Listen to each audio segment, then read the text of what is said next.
আজকের এই গভীর আলোচনায় সবাইকে স্বাগত। আমাদের হাতে বেশ কিছু সোর্স এসেছে, মানে বাইবেলের প্রকাশিত বাক্য নিয়ে, বিশেষ করে এর কিছু যাকে বলে বেশ রহস্যময় ভবিষ্যৎবাণীর ওপরে। হ্যাঁ, প্রকাশিত বাক্য তো তার প্রতীকী ভাষা আর ওই যে সময়ের হিসাবগুলো এগুলো নিয়ে বেশ পরিচিত। আজকের আলোচনাটা আমরা মূলত রাখছি দুজন সাক্ষী বা টু উইটনেসেসের পরিচয়ের ওপর, যেমনটা এই সোর্সগুলোতে ব্যাখ্যা করা হয়েছে আর কি। ঠিক, আমাদের আজকের কাজ হবে এই সোর্সগুলো একটু খুঁটিয়ে দেখা, মানে এই দুজন সাক্ষী ঠিক কারা, শেষ সময়ের যে ঘটনা প্রবাহ তাতে তাদের ভূমিকাটা কোথায়, আর ওই যে সময়কালের কথা আসছে 1260 দিন বা 42 মাস, এগুলোর মানে কি। কারণ এই দুজন সাক্ষী চরিত্রটা তো প্রকাশিত বাক্যের অন্যতম রহস্যময় বিষয়। তো এই সোর্সগুলোতে একটা বেশ ইন্টারেস্টিং আইডিয়া দেওয়া হয়েছে। বলা হচ্ছে, ধরুন প্রকাশিত বাক্যের যিনি লেখক সাধু জোহান, তিনিই নাকি এই দুজন সাক্ষীর একটা প্রতীক। ওহ, আচ্ছা। হ্যাঁ, তাকে যেমন একটা ছোট বই দেওয়া হয়েছিল, খেয়ে ভবিষ্যৎবাণী করতে বলা হয়েছিল, ঠিক সেই রকমই এই দুজন সাক্ষীর মূল কাজও হচ্ছে ভবিষ্যৎবাণী করা। তার মানে জহনের নিজের অভিজ্ঞতা আর এই সাক্ষীদের কাজের মধ্যে একটা একটা যোগসূত্র টানা হচ্ছে। একদম তাই। আর শুধু তাই না, আরও গভীর কানেকশন দেখানো হয়েছে। এই সোর্সগুলো বলছে এই দুজন সাক্ষী আর বাইবেলে যে 144,000 জন অভিষিক্ত ব্যক্তির কথা আছে, হ্যাঁ হ্যাঁ, যাদের প্রথম ফল বা ফার্স্ট ফ্রুটস বলা হয়। ঠিক এই 144,000 জন, এদেরকে নাকি একই সত্তা হিসেবে দেখা হচ্ছে, মানে একই গ্রুপ। আর বলা হচ্ছে এরাই শেষ বৃষ্টি, মানে শেষ সময়ে ঈশ্বরের আত্মার যে বিশেষ অভিষেক সেটা লাভ করেন, আর ঈশ্বর নিজে তাদের শিলমোহর দিয়ে রক্ষা করেন। তাহলে তাহলে এই সোর্সের ব্যাখ্যা অনুযায়ী ব্যাপারটা কি এইরকম দাঁড়াচ্ছে যে জোহনের ওই ছোট বই খাওয়া, তারপর 44,400 জনের সিলমোহর পাওয়া, আর এই দুজন সাক্ষীর অনন্তকালীন সুসমাচার পাওয়া, এগুলো আসলে একটাই গ্রুপ, তাদের অভিজ্ঞতার বিভিন্ন দিক, মানে শেষ সময়ে ঈশ্বরের বার্তা যারা বয়ে আনবেন, যাদের ঈশ্বর রক্ষা করবেন, তারা আসলে একটাই দল, আলাদা আলাদা নয়। অনেকটা সেরকমই ইঙ্গিত দিচ্ছে সোর্সগুলো। একটা সমীকরণও দেয়া হয়েছে, ধরুন যোহন সমান সমান দুজন সাক্ষী সমান সমান 44,400। এমনকি তাদের যে থাকার জায়গা সেটার জন্য একই রকম শব্দ ব্যবহার করা হয়েছে। আশ্রয়স্থল, পালনের স্থান, মরুপ্রান্তার, সব একই। আচ্ছা। আর এই পুরো দলটার মূল কাজ হিসেবে দুটো জিনিস বলা হয়েছে। এক, ওই 1260 দিন ধরে ঈশ্বরের অনন্তকালীন সুসমাচার প্রচার করা, আর দুই, ঠিক ওই একই সময় পশুশক্তি, মানে শেষ সময়ে ঈশ্বরের বিরোধী যে ক্ষমতা, তার বিরুদ্ধে রুখে দাঁড়িয়ে ঈশ্বরের লোকদের বাঁচানো। 1260 দিন বা 42 মাস, এই সময়টা কিন্তু বারবার আসছে দেখছি। সোর্সগুলো এর উপর বেশ জোর দিচ্ছে, তাই না? আর এটাকে শেষ সময়ের যে 7 বছরের একটা হিসাব আছে, মানে দানিয়েলের বই থেকে, হ্যাঁ হ্যাঁ, দানিয়েল 9:27। সেটার প্রথম অর্ধেক, মানে প্রথম এক ইরে হিসেবে বলা হচ্ছে। শেষ অর্ধেক বা খুবান ইরে নয়। এটা তো ব্যাখ্যার দিক থেকে একটা বড় পার্থক্য তৈরি করে নিশ্চয়ই। অবশ্যই এই সময়কালটা বোঝা খুব জরুরি, কারণ সোর্স বলছে এই একই 1260 দিনের মধ্যে কিন্তু অনেকগুলো বড় ঘটনা ঘটছে, মানে একসাথে। যেমন ধরুন প্রকাশিত বাক্যের সেই নারী, যাকে সোর্স বলছে ঈশ্বরের আসল মণ্ডলী বা বিশ্বস্ত অনুসারীদের প্রতীক। তিনি এই সময়ে মরুপ্রান্তরে ঈশ্বরের হেফাজতে থাকছেন, মানে পালিত হচ্ছেন। আর ওই একই সময়ই তাকে আবার অ্যাটাকও করা হচ্ছে। হ্যাঁ, ঠিক তাই। ওই যে সর্প বা ড্রাগন, মানে শয়তান, হ্যাঁ। সে নারীকে আক্রমণ করছে। আবার দেখুন, এই একই 1260 দিনের মধ্যেই দুজন সাক্ষী বা ওই 1,44,000 জন, তারা একদিকে ওই নারীকে রক্ষা করছেন, আবার একই সাথে সমুদ্র আর ভূমি থেকে উঠে আসা দুটো পশু শক্তির সাথে আধ্যাত্মিক লড়াই চালিয়ে যাচ্ছেন। এখানে একটা জিনিস একটু পরিষ্কার করা দরকার। সাধারণত আমরা হয়তো ভাবি যে এই ঘটনাগুলো, মানে নারীর ওই পালন, ড্র্যাগনের আক্রমণ, সাক্ষীদের সুরক্ষা দেওয়া, পশুদের উঠে আসা, এগুলো একটা পর একটা ঘটছে। কিন্তু সোর্স কি অন্য কথা বলছে? ঠিক ধরেছেন। সোর্স কিন্তু জোর দিচ্ছে যে এগুলো আলাদা আলাদা সময় নয়, বরং একই 1260 দিন ধরে চলছে, মানে সমান্তরালভাবে। প্রকাশিত বাক্য ১৩ অধ্যায় নাকি এই ব্যাপারটা আরও খুলে বলে যে ড্র্যাগন কিভাবে ওই পশু শক্তিদের ব্যবহার করে এই সময়ে নারীকে আক্রমণ করে। হ্যাঁ, এই একযোগে ঘটা ঘটনাগুলো বোঝাটা খুব দরকার শেষ সময় ছবিটা পরিষ্কার হওয়ার জন্য। আর এই কঠিন সময়টায় ঈশ্বরের অনুসারীদের কি হয়?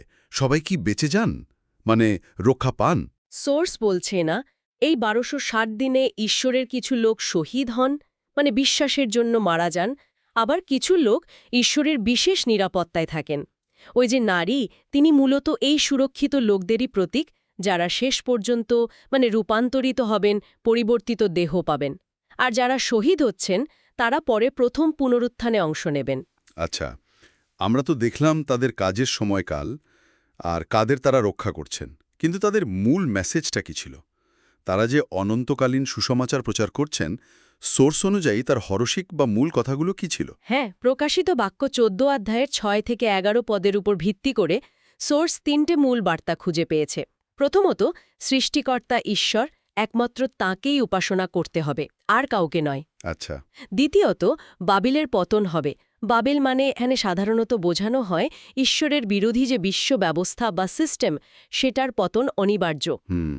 আর তৃতীয়ত, এবং এটা খুব জরুরি একটা সতর্ক বার্তা, ওই যে পশু বা তার মূর্তি, তাকে কোনোভাবেই উপাসনা করা যাবে না।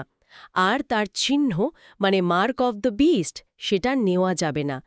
এই কথাগুলোই হচ্ছে সেই ছোট বইয়ের মূল বিষয় যা সাক্ষীরা প্রচার করেন। প্রকাশিত বাক্য ১১ অধ্যায়ে আরেকটা প্রতীকী কাজের কথা আছে না? যোহানকে একটা নলখাগড়া বা মাপার কাঠি দিয়ে ঈশ্বরের মন্দির, বেদি আর উপাসনাকারীদের মাপতে বলা হয়েছিল। সোর্স এর কি মানে বের করেছে?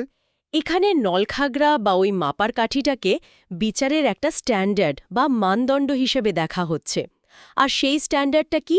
ঈশ্বরের বাক্য, মানে ওই অনন্তকালীন সুসমাচার যা সাক্ষীরা বলছেন। যারা মন্দিরের ভেতরে আছেন, মানে যারা সত্যি সত্যি ঈশ্বরের উপাসক, তাদের এই বাক্য দিয়ে মাপা হচ্ছে, মানে বিচার করা হচ্ছে যে তারা ঈশ্বরের স্ট্যান্ডার্ড অনুযায়ী চলছেন কিনা। কিন্তু মন্দিরের বাইরের উঠোনটা মাপতে বারণ করা হয়েছিল। কেন? ওখানে কারা আছেন? ১২৬০ দিনের জন্য। কি করতে? পবিত্র নগরী মানে ঈশ্বরের মণ্ডলীকে পায়ে মারানোর জন্য। এরা কারা? এরা প্রতীকীভাবে সেই সব লোক যারা মুখে হয়তো ঈশ্বরের কথা বলে, কিন্তু কাজে প্রমাণ দেয় না। মানে হয়তো একসময় আত্মা দিয়ে শুরু করেছিল, কিন্তু পরে দুনিয়াদারিতে বা পাপে ফিরে গেছে। সাক্ষীরা এদের মাপেন না, কারণ এরা ঈশ্বরের মানে উত্তীর্ণ হতে পারে না, আর শেষমেশ পশু শক্তির অধীনে চলে যায়। তার মানে তাদের আর কোনো আশাই নেই? সোর্স অবশ্য একটা কিন্তু রেখেছে, মানে তাদের মধ্যেও অনুতাপের সুযোগ থাকতে পারে। যদি তারা মন ফেরায়, বিশ্বাসের জন্য দাঁড়ায়, তাহলে হয়তো তারাও শহীদ সাক্ষী হিসেবে গণ্য হতে পারে। আসল কথা হলো, ভেতরে কে আর বাইরে কে সেটা ঠিক হচ্ছে ঈশ্বরের কথার প্রতি বিশ্বস্ততার ভিত্তিতে। সাক্ষীদের পরিচয় দিতে গিয়ে আরও দুটো দারুণ উপমা ব্যবহার করা হয়েছে দেখলাম। ২ জিত বৃক্ষ ও ২ দীপাধার। শখরিয়া ভাববাদীর বইতেও তো এর উল্লেখ আছে। সোর্সের কি ব্যাখ্যা দিচ্ছে? এটা খুব গুরুত্বপূর্ণ একটা ছবি। জেকরিয়া ৪ অধ্যায়ে যেমন দুটো জেইদ গাছ থেকে তেল সরাসরি বাতিদানগুলোতে গিয়ে আলো জ্বালিয়ে রাখছে, হুম। তেমনি এই সাক্ষীরা ঈশ্বরের মণ্ডলীর জন্য পবিত্র আত্মার উৎস হিসেবে কাজ করবেন। তেলটা এখানে পবিত্র আত্মার প্রতীক, তাই না? আর দীপাধার হল মণ্ডলী, মানে ঈশ্বরের সাক্ষ্য বহনকারী দল। সোর্স বলছে এটা দেখাচ্ছে যে এই সাক্ষীদের মানে ওই ১,৪৪,০০০ জনের মাধ্যমে পবিত্র আত্মা খুব শক্তিশালীভাবে কাজ করবে। হুম। কারণ কি?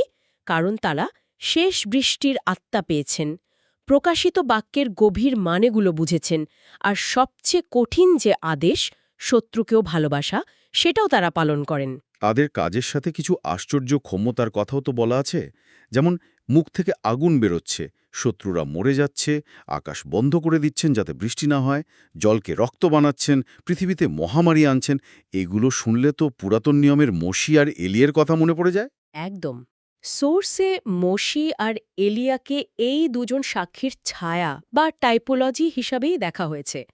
যেমন মসি মিশরের ফারাওয়ের বিরুদ্ধে ঈশ্বরের ক্ষমতা দেখিয়েছিলেন, বা এলিয়া যেমন বালদেবের মিথ্যা নবীদের বিরুদ্ধে দাঁড়িয়েছিলেন, তেমনি এই শেষ সময়ের সাক্ষীরাও ঈশ্বরের হয়ে পশু শক্তি নিয়ন্ত্রিত যে বিধর্মী সরকার বা শাসন ব্যবস্থা তার বিরুদ্ধে দাঁড়াবেন আর তাদের ঈশ্বর দেওয়া ক্ষমতা দিয়ে আঘাত করবেন। তাদের কাজ শুধু বলা নয়, ঈশ্বরের বিচার কার্যকর করাও। কিন্তু এখানেই একটা অদ্ভুত ব্যাপার, মানে কিছুটা মর্মান্তিকও বটে। সোর্সের বর্ণনায় এত ক্ষমতা পেলেন তারা, অথচ বলা হচ্ছে তাদের ওই ১২৬০ দিনের সাক্ষ্য দেওয়ার কাজ যখন শেষ হবে তখন অতল গহ্বর থেকে উঠে আসা যে পশু, যাকে সোর্স বলছে শেষ সময়ের প্রধান ভিলেন, সে তাদের সাথে যুদ্ধ করে জিতে যাবে, তাদের মেরেই ফেলবে। এটা বেশ অবাক করার মতো। এত শক্তি পেয়েও শেষে হার। সোর্স কি বলে, কেন ঈশ্বর এটা হতে দেন? সোর্সের ব্যাখ্যা হল এটাও ঈশ্বরের প্ল্যানের অংশ। ওই পশু শক্তি তাদের মারার পারমিশনটা তখনই পায় যখন তাদের সাক্ষ্য দেওয়ার নির্দিষ্ট সময়, মানে ওই ১২৬০ দিন আর কাজটা পুরো শেষ হয়। তার আগে পর্যন্ত তারা সেফ। আচ্ছা। তাদের মৃত্যুর পর সোর্স বলছে তাদের মৃতদেহ ৩.৫ দিন ধরে মহানগরীর রাস্তায় পড়ে থাকবে। এই মহানগরীকে আবার আধ্যাত্মিকভাবে সোদোম, মানে পাপের শহর, আর মিশর, মানে বন্দিত্বের জায়গা বলা হয়েছে। আবার এটাই সেই জায়গা যেখানে প্রভু যিশুকে ক্রুশ দেওয়া হয়েছিল, মানে জেরুজালেম। আর লোকজন কি করবে তখন? তাদের প্রতিক্রিয়া কি হবে? লোকেরা নাকি খুব আনন্দ করবে, উৎসব করবে, একে অন্যকে গিফট দেবে। কারণ এই সাক্ষীদের প্রচার আর কাজের জন্য তাদের দুনিয়াবী জীবনযাত্রা, তাদের পাপাচার এসবে বাধা পড়ছিল। তারা খুব অস্বস্তিতে ছিল, তাই সাক্ষীদের মৃত্যুটা তাদের কাছে একটা রিলিফের মতো লাগবে। কিন্তু গল্পটা কি এখানেই শেষ? শুনে তো মনে হচ্ছে যেন খারাপ শক্তিই জিতে গেল। একেবারেই না। এখানেই আসছে ক্লাইম্যাক্স। ৩.৫ দিন পর, যখন শত্রুরা ভাবছে সব শেষ, তারা জিতে গেছে, ঠিক তখনই ঈশ্বরের কাছ থেকে জীবনবায়ু বা আত্মা এসে ওই মরা সাক্ষীদের শরীরে ঢুকবে। সত্যি? হ্যাঁ, তারা উঠে দাঁড়াবে। যারা দেখবে তারা ভয়ে জমে যাবে। এরপর স্বর্গ থেকে একটা জোর গলার আওয়াজ আসবে, ওইখানে উঠে এসো। আর তখন শত্রুরা দেখবে তারা মেঘে করে স্বর্গে উঠে যাচ্ছেন। এইটাই তাদের আসল জয়, ঈশ্বরের শক্তির চূড়ান্ত প্রকাশ। এই পুরো ঘটনাটা, সাক্ষীদের উঠে আসা, কাজ করা, মরে যাওয়া, আবার বেঁচে ওঠা, এগুলো কখন ঘটবে সেই সময়টা নিয়ে সোর্সে কি কোনো পরিষ্কার মত দেওয়া হয়েছে? বিশেষ করে ওই যে ড্যানিয়েল 9.27-এর শেষ 7 বছরের হিসেব, সেটার সাথে মিলিয়ে? সোর্সটা প্রচলিত কিছু ব্যাখ্যার সাথে একটু আলাদা মত দিচ্ছে। একটা বড় প্রশ্ন হল ওই পশু শক্তির চূড়ান্ত শাসন আর দানিয়েলের বইয়ের ধ্বংসের ঘৃণার্হ বস্তু, এটা কখন মন্দিরে বসে বা চালু হয়। অনেকে মনে করেন এটা হয় শেষ 7 বছরের ঠিক মাঝখানে, কিন্তু এই সোর্সগুলোতে যে মতটা দেওয়া হচ্ছে তা হল এই ঘটনাগুলো, মানে পশু শক্তির পাওয়ার নেওয়া এবং ওই ঘৃণার্হ বস্তু স্থাপন করা, এগুলো শেষ সপ্তাহের শুরুতেই ঘটে যায়, মাঝখানে নয়। তার মানে ওই ১২৬০ দিন ধরে যখন সাক্ষীরা ভবিষ্যৎবাণী করছেন, ঠিক সেই সময়েই পশু শক্তি ও ক্ষমতা চালাচ্ছে আর ঈশ্বরের লোকদের উপর অত্যাচার করছে। সোর্স ঠিক এটাই বলছে। আর এই ১২৬০ দিনের সময়কালটাকেই তাই সাধুদের মহাক্লেশকাল বা ঈশ্বরের বিশ্বস্ত লোকদের জন্য সবচেয়ে কঠিন পরীক্ষার সময় হিসেবে ধরা হচ্ছে। এটা কিন্তু প্রচলিত ধারণার থেকে আলাদা, যেখানে মহাক্লেশকাল সাধারণত শেষ ৩.৫ বছরে ভাবা হয়। তাহলে যদি প্রথম ৩.৫ বছরেই ক্লেশকাল হয়, তবে শেষ ৩.৫ বছরে কি হয়? তে ঈশ্বরের আর কোনো অভিষিক্ত সাধু বা সাক্ষী বেঁচে থাকেন না। আচ্ছা। এরপর যে ৭টা ভয়ঙ্কর গজব বা মহাদণ্ড পৃথিবীতে নামে, সেগুলো শুধু তাদের ওপরই পড়ে যারা পশুর উপাসনা করেছে আর তার চিহ্ন নিয়েছে। যেহেতু সাধুরা আগেই তুলে নেওয়া হয়েছেন বা সুরক্ষিত আছেন, তারা ঈশ্বরের ওই রাগ বা গজব থেকে পুরোপুরি বেঁচে যান। আরেকটা প্রশ্ন ছিল, ওই যে পশুটা, সে অতল গহ্বর থেকে উঠে আসে কখন? সে তো সাক্ষীদের মারে ১২৬০ দিন শেষ হওয়ার পর। তাহলে সে কি তার আগেই ক্ষমতা পেয়ে যায়? সোর্সের ব্যাখ্যা অনুযায়ী পশুটা অতল গহ্বর থেকে উঠে এসে ক্ষমতা দেখানো শুরু করে ১২৬০ দিনের সময়টা শুরু হওয়ার আগে, সম্ভবত প্রকাশিত বাক্যের ষষ্ঠ তুরির সময়ে বা তার আশেপাশে। কিন্তু সে যে সাক্ষীদের সাথে যুদ্ধ করে তাদের মারার চূড়ান্ত ক্ষমতা বা অনুমতি পায়, সেটা পায় কেবল তাদের ১২৬০ দিনের সাক্ষ্য মিশন শেষ হওয়ার পরে। এটা আসলে তার ক্ষমতার একটা লিমিটেশনও দেখায়, মানে সবকিছু ঈশ্বরের কন্ট্রোলে আছে। আমরা আলোচনার প্রায় শেষের দিকে। সোর্সগুলোতে এই ভবিষ্যৎবাণীর ব্যাখ্যার পাশাপাশি আজকের দিনের বিশ্বাসীদের জন্য কি কোনো সতর্কবার্তাও দেওয়া হয়েছে? হ্যাঁ, একটা বেশ জরুরি সতর্কবার্তা আছে। এটা আধ্যাত্মিক প্রতারণা নিয়ে। সোর্স সাবধান করছে যে শেষ সময়ে শয়তান মানুষকে ঠকানোর জন্য মৃত ধার্মিক লোকদের রূপ ধরে আসতে পারে। ধরুন, সে হয়তো নিজেকে মসি বা এলিয়া বলে পরিচয় দিতে পারে, কিছু আশ্চর্য কাজও দেখাতে পারে। তাহলে মানুষ বুঝবে কি করে কোনটা আসল কোনটা নকল? সোর্সে জোর দেওয়া হয়েছে যে ঈশ্বর এই যুগে মূলত তার লেখা বাক্য, মানে বাইবেল, তার পবিত্র আত্মা যা বিশ্বাসীর মনে কাজ করে আর সহবিশ্বাসীদের মণ্ডলীর মাধ্যমে কথা বলেন বা পথ দেখান। মৃত ব্যক্তিদের আত্মা ডাকাডাকি করা বা তাদের কাছে উপদেশ চাওয়া এটাকে বাইবেল সম্মত নয়, বরং শয়তানের ফাঁদ হিসেবে দেখা হয়েছে। এমনকি যিশুর রূপান্তরের সময়ের উদাহরণ দিয়ে বলা হয়েছে সেখানে যে মসি আর এলিয়া এসেছিলেন সেটা ছিল ঈশ্বরের একটা খুব স্পেশাল আর ইউনিক কাজ। ওটা মানুষের দ্বারা ঘটানো সম্ভব নয়, বা ওটা মৃতদের সাথে যোগাযোগের কোনো সাধারণ নিয়মও নয়। তাহলে আজকের আলোচনা থেকে মূল যে কথাগুলো উঠে এলো তা হলো প্রকাশিত বাক্যের দুজন সাক্ষী আসলে কোনো দুজন ব্যক্তি নন, বরং সোর্সের ব্যাখ্যায় তারা হলেন 1,44,000 অভিষিক্ত বিশ্বাসীর একটা সম্মিলিত রূপ।